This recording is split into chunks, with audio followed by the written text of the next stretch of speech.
Mga idol, ang daming nagtatanong kung ano nga ba ang nangyari kay Saddam Ondevilla. Sa gitna ng championship game sa Cotabato City laban sa WB and Sofia, bigla na lang siyang tila nawalan ng gana na maglaro sa second half. Makikita pa sa video na ilang beses siyang kinausap ng kanyang mga coaches at teammates, pero tila hindi pa rin siya handang bumalik sa loob ng court. Hanggang sa huling 2 minuto na lang ng fourth quarter, siya muling naipasok.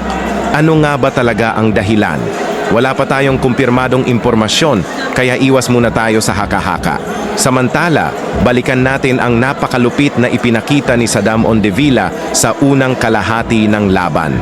Panoorin natin mga idol ang kanyang nakakabilib na first half highlights.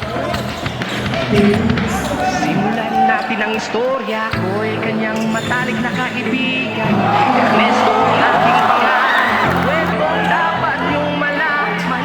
Huwag nang magtula-tulagan. Bakit nais natin ay malaman ang baho ng iba? Pagbibigyan kita. Kilala mo ba si Magda na aking kapabata mula pa nung pagkabata kami laging magkasama mga kapag sasama. Kanyang hindi lumiliwanag ang paligid. Tumagal ang mga naigig kumikilibig.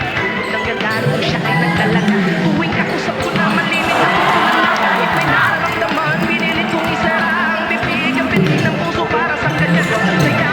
Matapos kaming makapagtapos kahit pinawis ang mukha. Ako'y nagtunas ang pagod kahit parang hindi bantay. Nagmamadaling itila. Pinakilala niya lalaki na tagamay nila. Magdalena, no problema. Alam naman natin na dating alena. Tayo mga ikaw ay prinsesa. Anong nangyari sa'yo? Ito'y kwento na. Isang babae.